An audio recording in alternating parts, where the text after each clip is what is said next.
That's huge.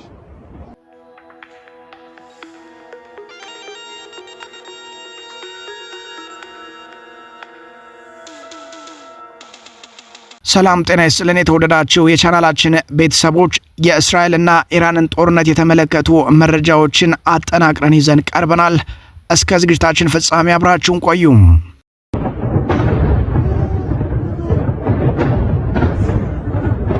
የአሜሪካ የነዳጅ መርከብ ላይ ጥቃት መፈጸሟን ገልጻለች። የኢራን የመንግስት ቴሌቪዥን የሀገሪቱ የባህር ኃይል ተዋጊዎች ዛሬ ጠዋት በሰሜናዊ ባህረ ሰላጤ ውስጥ አንድ የአሜሪካን የነዳጅ መርከብ ላይ ጥቃት መፈጸማቸውን ዘግቧል። መርከቧ በፋርስ ባህረ ሰላጤ ሰሜናዊ ክፍል በሚሳኤል ተመታለችና በአሁኑ ሰዓት በእሳት እየነደደች ነው ሲል የእስላማዊ አብዮታዊ ዘብ በመንግስት ቴሌቪዥን በሰጠው መግለጫ አስታውቋል። መግለጫው አክሎም በባህረ ሰላጤው መካከል እስከ ህንድ ውቅያኖስ ድረስ የሚዘልቀው የሆርሙዝ ሰርጥ ላይ ሙሉ ቁጥጥር እንዳለው ተናግሯል። የኢራን አብዮታዊ ዘብ የሰጠው መግለጫ ትክክለኛነት በሌላ ወገን አልተረጋገጠም። የዩኬ የባህር ንግድ ድርጅት ቀደም ሲል አንድ የጭነት መርከብ ዛሬ ጠዋት በሰሜናዊ ባህረ ሰላጤ በኩዌት ባህር ዳርቻ ላይ መመታቱን ተናግሯል። የድርጅቱ መግለጫ አክሎም ከፍተኛ ፍንዳታ መሰማቱንና ቀጥሎም ከአካባቢው አነስተኛ ጀልባ ሲወጣ መመልከቱን አስታውቋል። ከጭነት መርከቡ የሚወጣ ነዳጅ ዘይት በውሃው ላይ ይታያል። ይህም አካባቢው ላይ ጉዳት ሊያስከትል ይችላል። የእሳት አደጋ ስለመድረሱ የተገለጸ ነገር ግን የለም። የመርከቧ ሰራተኞችም በደህና ሁኔታ ላይ ናቸው ተብሏል። አሜሪካ ዘመቻው እስከ መጨረሻው ድረስ እንዲቀጥል ትፈልጋለች ሲሉ የእስራኤል መከላከያ ሚኒስትር ገለጹ። የእስራኤል የመከላከያ ሚኒስትር እስራኤል ካትዝ የአሜሪካቻቸው ፔት ሃግሴት በኢራን ላይ የጀመሩት የጋራ ወታደራዊ ዘመቻ እስከ መጨረሻው እንዲቀጥል ማሳሰባቸውን ገልጸዋል። እስራኤልና አሜሪካ በኢራን ላይ ከቅዳሜ ዕለት ጀምሮ ጦርነት ከፍተዋል። ሁለቱ ሀገራት በጥምረት በፈጸሙት የመጀመሪያው ጥቃት የኢራኑ የበላይ መሪ አሊ ሐሜን ጨምሮ በርካታ ከፍተኛ ባለስልጣናት ተገድለዋል። ኢራን በወሰደችው የአጸፋ እርምጃ በመካከለኛው ምስራቅ የሚገኙ የአሜሪካ የጦር ሰፈሮች ላይ ሚሳኤሎችን አስወንጭፋለች። ሐሙስ ዕለት የእስራኤል መከላከያ ሚኒስትር ባወጣው መግለጫ ካትዝ ትላንት ምሽት ከሄግሴት ጋር ያደረጉትን ውይይት ጠቅሶ የአሜሪካ የመከላከያ ሚኒስትር እስከ መጨረሻ ቀጥሉ ከናንተ ጋር ነን ብለዋል። አሜሪካ በኢራን ላይ ጥቃት የከፈተችው በኦማን አደራዳሪነት ለሶስተኛ ዙር ድርድር ከተካሄደ በኋላ ነው። የኢራን ቀይ ጨረቃ አሜሪካና እስራኤል ጥቃት መፈጸም ከጀመሩበት ጊዜ አንስቶ በ174 ከተሞች በ636 ቦታዎች ላይ 1332 ጥቃቶች መፈጸማቸውን አስታውቋል። ከቅዳሜ ዕለት ጀምሮ በኢራን ውስጥ የተፈጸሙ ጥቃቶችን ተከትሎም ከ1000 በላይ ሰዎች መገደላቸውን የቀይ ጨረቃው አስታውቋል። በተያያዘ ዜና ኳታር ዜጎቿን የአሜሪካ ኤምባሲ ካለበት አካባቢ ካስወጣች በኋላ በዶሃ ከባድ ፍንዳታ ተሰማ። በኳታር ዋና ከተማ ዶሃ ከባድ የፍንዳታ ድምጽ መሰማቱን ኤኤፍፒ ዘግቧል።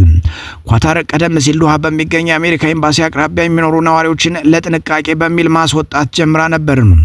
ኳታር በዶሃ የአሜሪካ ኤምባሲ አቅራቢያ የሚኖሩ ሰዎችን ለጥንቃቄ እርምጃ በሚል ማስወጣት መጀመሯን የኳታር የሀገር ውስጥ ጉዳይ ሚኒስቴር አስታውቆ ነበር። ሚኒስቴሩ በኤክስ ገጹ ላይ በሰጠው መግለጫ በኤምባሲው አካባቢ ለሚኖሩ ሰዎች አስፈላጊ የመከላከያ እርምጃ ካልሆኑ ተስማሚ መጠለያ ተሰጥቷቸዋል ብለዋል።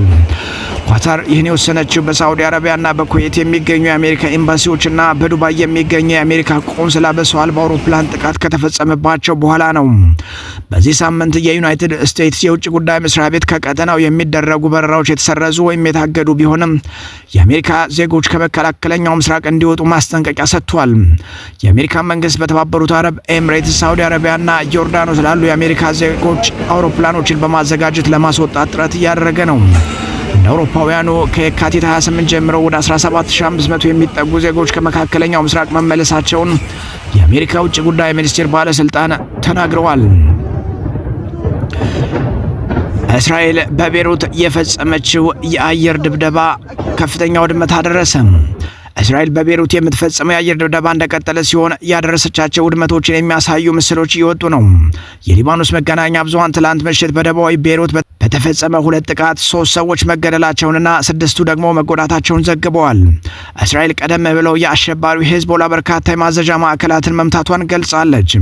የሊባኖስ መገናኛ ብዙሃን የእስራኤል ድሮን በሊባኖስ በሚገኘው የፍልስጤም ስደተኞች መጠለያ አካባቢ የሚገኝ ህንጻን መምታቱን ዘግቧል።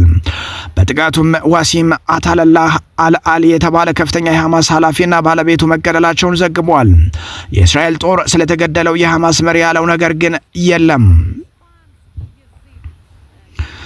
የአያቶላህ አሊ ኻሜኒ ቀብር ወደ ሌላ ጊዜ መሸጋገሩ ተገለጸ።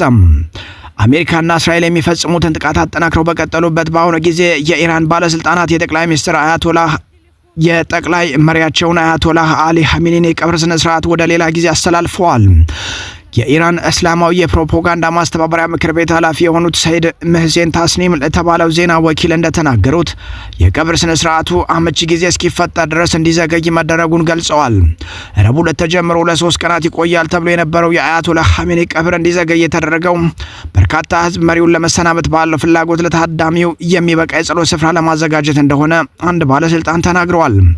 የኻሜኒን ቀብር ተከትሎ ተተኪያቸው ይፋ እንደሚሆን የተጠበቀ ሲሆን በመሪው ምርጫ ላይ ውሳኔ የሚሰጠው ከፍተኛ ሃይማኖት እና የፖለቲካ ምክር ቤት የሚሰበሰቡባቸው ስፍራዎች ጥቃት እንደተፈጸመባቸው ተዘግቧል። ነገር ግን አንድ የምክር ቤቱ አባል ጉባኤው የአያቶላህ ኻሜኒን ተተኪ ለመወሰን ተቃርቧል በማለት ተናግረዋል። ባለፈው ቅዳሜ ቴህራን ውስጥ በአሜሪካና በእስራኤል በተፈጸሙ ከባድ ጥቃቶች የኢራን ጠቅላይ መሪን ጨምሮ በርካታ የሀገሪቱ ከፍተኛ ባለስልጣናት ተገድለዋል። ለስድስተኛ ቀን ዛሬ በቀጠለው ጦርነትም ኢራን እስራኤልን ጨምሮ ወደ ተለያዩ የመካከለኛው ምስራቅ ሀገራት ሚሳኤሎችን ያስወነጨፈች ሲሆን አሜሪካና እስራኤልም በኢራን ላይ የፈጸሙትን ጥቃት ቀጥለዋል። ይህ በእንዲህ እንዳለ የኢራን የብሔራዊ ደህንነት ጠቅላይ ምክር ቤት ዋና ጸሐፊ የሆኑት አሊ ላርጃኒ ፕሬዚዳንት ትራምፕ የአሜሪካንን ህዝብ ፍትሃዊ ወዳልሆነ ጦርነት ጎትተው አስገብተውታል ሲሉ ወቅሰዋል። 6ኛ ቀኑን በያዘው አሜሪካ እስራኤል ከኢራን ጋር የሚያካሂዱት ጦርነት ምን አበይት ጉዳዮች ተከናወኑ? አሜሪካና እስራኤል በኢራን ላይ በጋራ ጥቃት ከከፈቱ 6ኛ ቀናቸውን የያዙ ሲሆን በባህረ ሰላጤው ውስጥ ያለው ውጥረትም ጨምሯል። ኢራን የባህረ ሰላጤ ሀገሮች ላይ የምትፈጽመውን ጥቃት በመቀጠል በባህሬንና በኳታር ፍንዳታዎች መከሰታቸው ተዘግቧል። የአዘርባይጃን የውጭ ጉዳይ ሚኒስትር የኢራን ድሮኖች ጥቃት መፈጸማቸውንና 2 ሰላማዊ ዜጎች መቁሰላቸውን አስታውቀዋል። አንደኛው የአየር ማረፊያ ተርሚናል ህንፃ ላይ ሲወድቅ፣ ሌላኛው ደግሞ በትምህርት ቤት ህንፃ አቅራቢያ ወድቋል ተብሏል። ይህ በእንዲህ እንዳለ የኢራን መንግስት ቴሌቪዥን በባህረ ሰላጤ ውስጥ ያለ አንድ የአሜሪካ ነዳጅ ጫኝ መርከብ በኢራን ባህር ኃይል ጥቃት እንደደረሰበትና በእሳት እንደተያያዘ ገልጿል። ይህ የሆነው የዩኬ የባህር ኃይል ድርጅት አንድ ነዳጅ ጫኝ መርከብ በኩዌት የባህር ዳርቻ ላይ መመታቱን ካስታወቀ በኋላ ነው። አሜሪካና እስራኤል በቴህራን አዳዲስ ጥቃቶችን ፈጽመዋል። በኢራን ዋና ከተማ ላይ ጭስ የታየ ሲሆን ነዋሪዎች ጥቃቱን ሲመለከቱ የሚያሳዩ ፎቶዎች ተጋርተዋል። የእስራኤል መከላከያ በቆሞ ከተማ የሚገኝ ባላስቲክ ማስወንጨፊያና በኢስፋሃን የአየር መከላከያ ስርዓት ላይ ጥቃት መፈጸሙን አስታውቋል።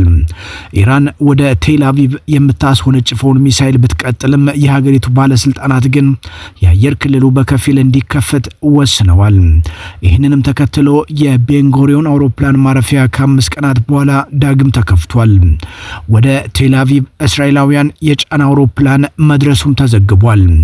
ከመካከለኛው ምስራቅ ዜጎችን ወደ ዩኬ የሚያጓጉዝ አውሮፕላን በቴክኒክ ችግር ምክንያት መዘግየቱን ተከትሎ ዛሬ ኦማንን ለቆ እንደሚወጣ ተገልጿል። የኳታር አየር መንገድ ደግሞ ከሙስካት ኦማን የሚነሱ የሰብአዊነት በረራዎችን እንደሚኖሩ ሲገልጽ፣ የተባበሩት አረብ ኤሚሬትስም ውስን በረራዎች እንደሚደረጉ አስታውቃለች። አንዳንድ በረራዎች በመካከለኛው ምስራቅ ከቀናት በኋላ መስተጓጎላቸውን ተከትሎ እንደገና ይቀጥላሉ ተብሏል። የዩናይትድ ኪንግደም መንግስት ብሪታንያውያንን ከኦማን ለመመለስ ያዘጋጀው በረራ ረቡዕ ምሽት በቴክኒክ ችግር ምክንያት ሳይበር ቀርቷል። በረራው ዛሬ ዘግይቶ እንደሚነሳ ይጠበቃል ሲል የዩኬ የውጭ ጉዳይ ሚኒስቴር ሐሙስ ዕለት አስታውቋል። ጀርመን፣ ስፔን፣ ኔዘርላንድስና ሌሎች የአውሮፓ ሀገራት ከመካከለኛው ምስራቅ ዜጎቻቸውን በተሳካ ሁኔታ ማውጣት ችለዋል። በዩኤኢ ኤምሬትስና ኢታሃድ አየር መንገዶች የተወሰነ ቁጥር ያላቸውን በረራዎችን እያደረጉ ነው።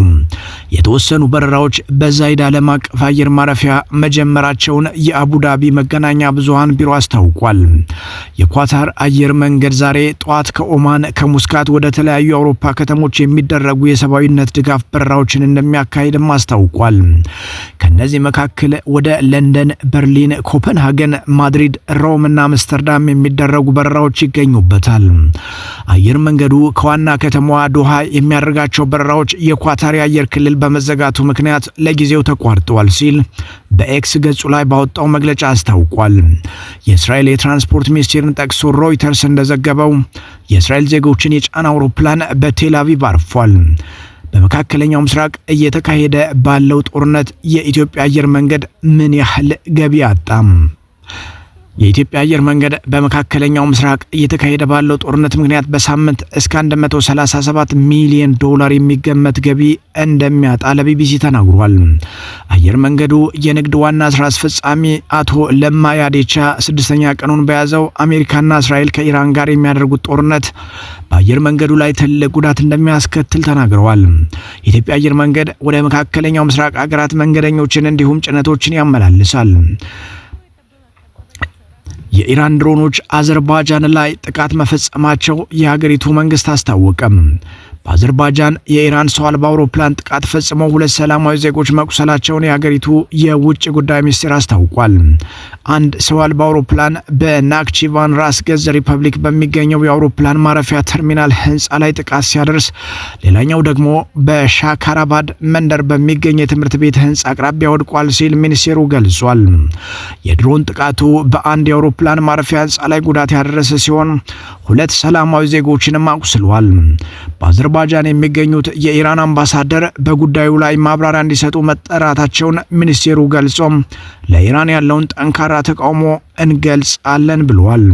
የተወደዳችሁ የቻናላችን ተከታታዮች ጦርነቱን አስመልክቶ የተዘጋጁ መረጃዎችን ወደ እናንተ ያደረስንበት ጥንቅራችን ይህንን ይመስል ነበር። ጤና ይስጥልን።